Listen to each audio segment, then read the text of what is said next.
हिंदू धर्म में हरतालिका तीज का व्रत सबसे कठिन और सबसे फलदायी व्रतों में से एक माना जाता है, जिसे सुहागिन महिलाएं अपने पति की लंबी आयु तथा कुंवारी कन्याएं अच्छे वर्ग की प्राप्ति के लिए रखती हैं, जो कि प्रत्येक वर्ष भाद्रपद मास के शुक्ल पक्ष की तृतीया तिथि को रखा जाता है। मान्यता है कि आज ही के दिन माता पार्वती ने भगवान शिव को पति रूप में प्राप्त करने के लिए बहुत ही कठिन और निर्जला व्रत रखा था। इस दिन न सिर्फ व्रत रखा जाता है, बल्कि रात्रि जागरण करते हुए भगवान शिव, माता पार्वती और भगवान गणेश की पूजा आराधना की जाती है। तो चलिए जानते हैं, साल 204 में हरतालिका तीज का व्रत किस दिन रखना है, व्रत के क्या नियम है, बाल किस दिन धोए, सरगी कबले और सरगी में कौन सी चीजें आपको लेनी चाहिए, कौन सी चीजें नहीं लेनी चाहिए, पानी कब पीना है, इस पे पूरी चर्चा करेंगे। वीडियो को अंत तक जरूर देखिएगा। साल 2024 में भाद्रपद मास के शुक्ल पक्ष की तृतीया तिथि का प्रारंभ 5 सितंबर दिन गुरुवार को दोपहर 12 बजे पर हो जाएगा और इस तिथि का समापन 6 सितंबर दिन शुक्रवार दोपहर 3 बजे 1 मिनट पर होगा। उदया तिथि के अनुसार साल 2024 में हरतालिका तीज का व्रत 6 सितंबर दिन शुक्रवार वार को रखा जाएगा। हरतालिका तीज पर पूजा का शुभ मुहूर्त होगा सुबह 6 से लेकर सुबह 8:32 तक प्रदोष काल के पूजा का मुहूर्त होगा।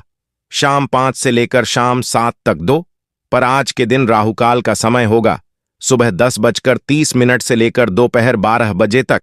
राहुकाल में आपको कोई भी श्रृंगार की सामग्री ना ही धारण करनी है, ना ही उतारने हैं और ना ही आपको कोई पूजा पाठ करना है।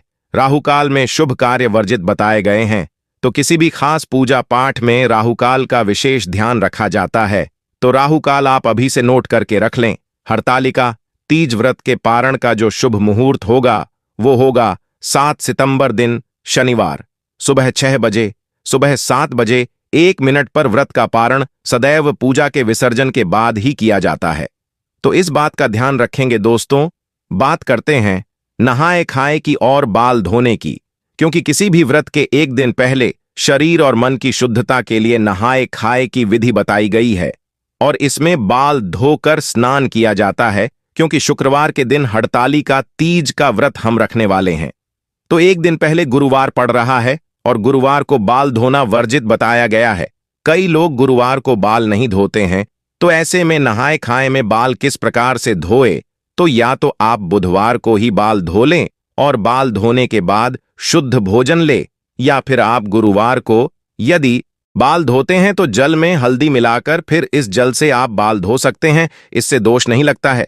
नहाए खाए वाले दिन बाल धोने के बाद जो आप भोजन लेते हैं यह शुद्ध सात्विक भोजन रहता है। इस भोजन में प्याज, लहसुन, मसूर की दाल इत्यादि का प्रयोग नहीं किया जाता और आज ही के रात में आपको सरगी लेनी होती है, तो सरगी आप रात्रि 2 बजे से 3:30 के बीच में ले लें, क्योंकि हरतालिका तीज का व्रत बहुत कठिन व्रत होता है। दिन भर निर्जल व्रत रखा जाता है।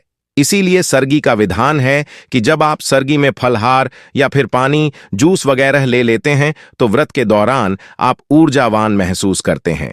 सरगी के दौरान ध्यान रखिएगा कि नमक वाली कोई भी चीज आपको नहीं खानी है, ना ही अनाज का प्रयोग करना है। सरगी में केवल आप फल, दूध, जूस या फिर दूध से बनी हुई मिठाइयां ले सकते हैं और ज्यादा से ज्यादा कोशिश कीजिएगा कि सरगी के दौरान आप पानी पी लें। और दूसरी बात कि यदि आप कोई दवाई ले रही हैं, आपकी कोई चिकित्सा चल रही है, तब आप सरगी के समय ही दवाई ले लें, ताकि दिन में आपको व्रत के दौरान किसी भी प्रकार की परेशानी ना हो। तो यह है सरगी की विधि। अब बात करते हैं कि पानी कब पीना है। तो आपको जैसे कि मैंने बताया कि सरगी के समय ही आप खूब सारा पानी पी ले, ताकि दिन भर आप ऊर्जावान महसूस करें। और हरतालिका तीज के व्रत में आप एक बात गांठ बांध के रख लीजिए कि आप चाहे कहीं भी ढूंढ लें, आपको कहीं ऐसा लिखा हुआ नहीं मिलेगा कि इस व्रत में आप जल पी सकते हैं, क्योंकि इस व्रत की कथा में साफ साफ लिखा हुआ है कि यह व्रत निर्जल और रात्रि जागरण के बाद ही पूर्ण होता है। अब यदि गर्भवती महिलाएं हैं, तब ऐसी स्थिति में, क्योंकि हरतालिका तीज का व्रत जब हम आरंभ करते हैं तो इसे बीच में छोड़ा नहीं जाता, तो ऐसी स्थिति में गर्भवती महिलाओं को पानी वगैरह लेकर फिर व्रत करने की छूट होती है। लेकिन आप पानी भी तभी लेंगी जब आपका हरतालिका तीज का पूजन जो है वह पूर्ण हो जाएगा। इसके बाद ही आप पानी लेंगी। जो माताएं बहनें पहली बार हरतालिका तीज का व्रत आरंभ करना चाहती हैं, तो इस साल आप व्रत आरंभ कर सकती हैं। इसमें कोई भी बाधा नहीं है।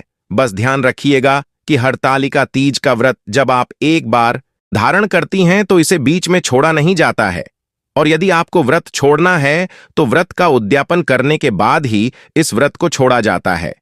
हरतालिका तीज का व्रत जो महिलाएं नहीं रखती हैं, उन्हें अब क्या करना चाहिए?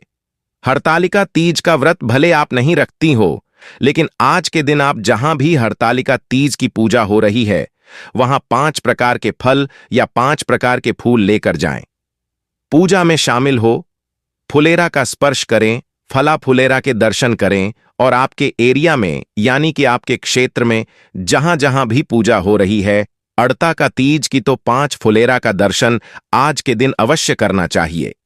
इससे भगवान शिव और माता पार्वती की कृपा से अखंड सौभाग्य की प्राप्ति होती है। तो जो लोग व्रत नहीं रखते हैं, वह कम से कम आज के दिन जो सुहागिन महिलाएं पूजा कर रही हैं, वहां जाकर कम से कम 5 फुलेरा के दर्शन आज के दिन अवश्य करें। हरतालिका तीज में पूजा के दौरान माता पार्वती को सुहागिन महिलाएं सुहाग की चीजें और श्रृंगार की सामग्रियां अर्पित करती। ठीक उसी प्रकार अविवाहित लड़कियां भी जो हरतालिका तीज का पूजन करती हैं, वह भी माता को श्रृंगार की सामग्रियां अर्पित करती हैं। लेकिन ध्यान रखना है आपको कि आप मां पार्वती को बाकी सभी श्रृंगार की सामग्रियां अर्पित कर सकती हैं, लेकिन सिंदूर केवल सुहागिन स्त्रियां ही माता को अर्पित करेंगी। जो अविवाहित स्त्रियां हैं, लड़कियां हैं, वह सिंदूर छोड़कर बाकी सभी सामग्रियां माता को आप अर्पित कर सकती हैं। सिंदूर अर्पित न करें तो दोस्तों, हरतालिका तीज पर दी गई यह जानकारी आपको कैसी लगी है, यह बताने के लिए वीडियो को लाइक जरूर कीजिएगा और कमेंट बॉक्स में हर हर महादेव अवश्य लिखिए। मिलते हैं आपसे अगले वीडियो में, तब तक के लिए ओम नमः शिवाय।